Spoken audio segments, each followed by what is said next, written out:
Hallelujah, praise the Lord. सभी भाई और बहन को जय मसीह की। है मेरे भाइयों, यीशु के नाम में आप सबको शांति मिले, आप सबको आशीष मिले और आप सब प्रभु में बने रहें। हम अधिक से ज़्यादा सोचकर हम प्रभु की इच्छा पर नहीं चल सकते। हमें उतना ही सोचना चाहिए जो प्रभु हमें सिखाता है, ताकि हमारे जीवन में धीरज और शांति और नम्रता निरंतर बनी रहे, क्योंकि परमेश्वर का स्वभाव यही है, धीरज, शांति, नम्रता।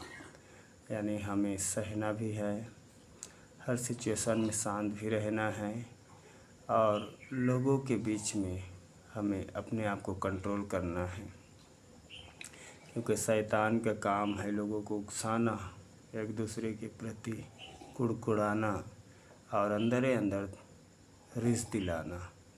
लेकिन परमेश्वर का काम है अपने विरोधी को माफ़ करना, अपने सताने वालों के लिए प्रार्थना करना और हमेशा अपने पड़ोसी भाई बहन से, अपने घर परिवार से मेल मिलाप रखना। ये परमेश्वर का इच्छा है।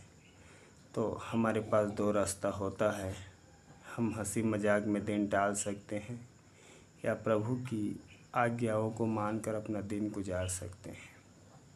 तो प्रभु ने इसीलिए हमको दिमाग दिया है कि हम कौन सा रास्ता चुनें।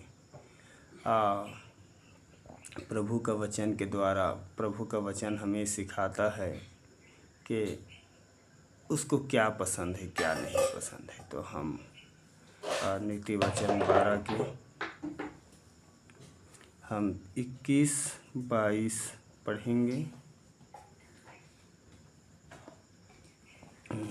21 और 22 पढ़ेंगे। धर्मी को हानि नहीं होती, परंतु दुष्ट लोग सारी विपत्ति में डूब जाते हैं। तो धर्मी को हानि इसलिए नहीं होती क्योंकि हमारे जीवन में जो भी शराब, बंधन, जो भी नाना प्रकार की रुकावटें रहती है, उस चीज़ से परमेश्वर हमें निकालता है।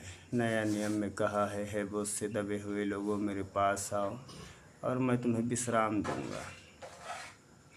और प्रभु यही चाहता है कि हम उसके चरणों में जाएं और हम संसार की हर एक चिंताओं को उसके चरणों में रख दें, ताकि हम स्थिर होकर प्रभु में बने रहें।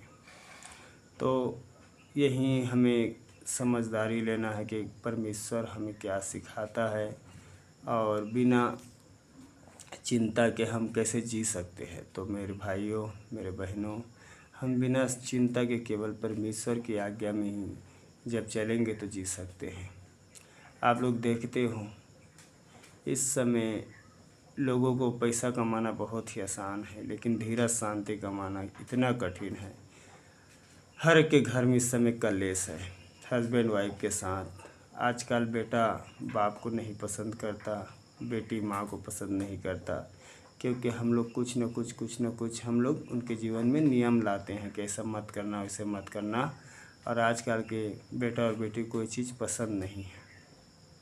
जैसे हमें परमेश्वर कहता है कि हे मेरे बेटे, हे मेरी बेटियाँ, तुम झूठ मत बोलो, तुम चारी मत करो, और हम उसी चीज़ में डूबे रहते हैं।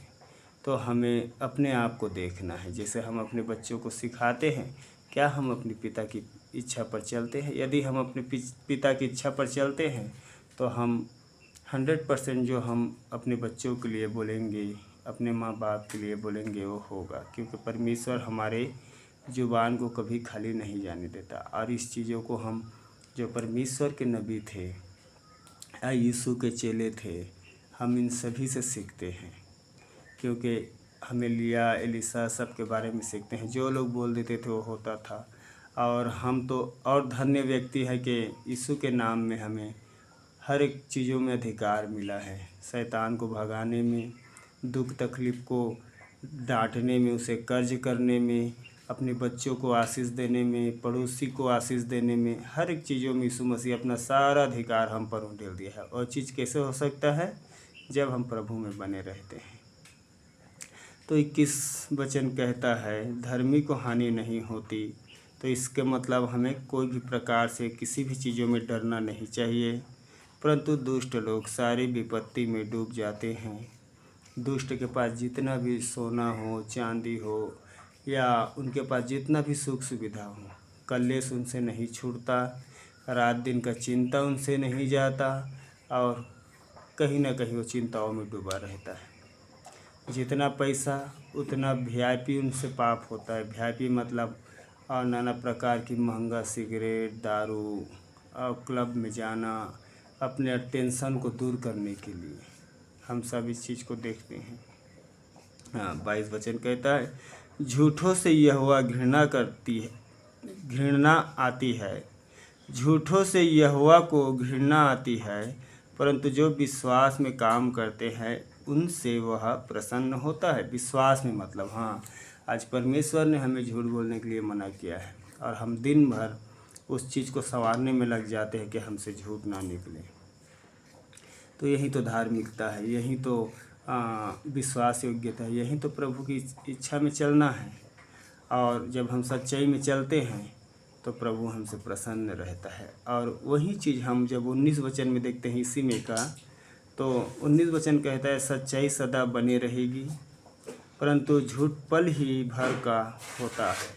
तो है मेरे भाइयों, है मेरे बहनों, इस वचन के द्वारा हम सबको आशीष मिले, और हम सब जानते हैं सच्चाई अनंत काल तक बना रहेगा, लेकिन झूठ का एक दिन लेखा होगा और उसे नरक में, आग की झील में डाल दिया जाएगा। तो सो परमेश्वर ने हमें बुद्धि दिया है कि हम क्या कर सकते हैं। प्रभु हमारे बीच में चुनाव रखा है 2 रास्तों का।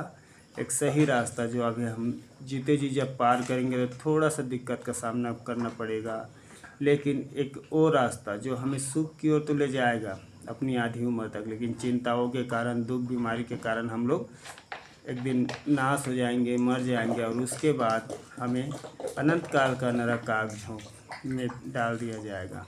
तो है मेरे भाइयों, डिसाइड हम लोग खुद कर सकते हैं। प्रभु ने हमें ज्ञान और बुद्धि दिया है कि हमें किस रास्ते में चलना है। हाँ, रोमियो में कहता है 8 के पहला ही वचन में, 8 अध्याय पहला वचन में, कि हमें क्या सिखाता है। अतः आप जो मसीह यीशु में हैं उन पर दंड की आज्ञा नहीं, क्योंकि वे शरीर के अनुसार नहीं वरना आत्मा के अनुसार चलते हैं। आत्मा के अनुसार यही है मेरे प्रियो, कि हमें उसकी आज्ञा को मानना। हम कोई भी सिचुएशन में अपने हिसाब से, हम अपने बुद्धि से नहीं चलते, और प्रभु के पास जाते हैं, प्रार्थना करते हैं, या प्रभु के दास के पास जाते हैं और हम कहते हैं कि हमें क्या करनी चाहिए, और हमें कुछ न कुछ रास्ता बाइबल की ओर से मिलता है, परमेश्वर के वचन की ओर से मिलता है। तो यही चीज़ जो है, जो परमेश्वर के आत्मा के द्वारा चलना होता है। तो वचन के द्वारा आप सभी को आशीष मिले। आप सभी को जय मसीह।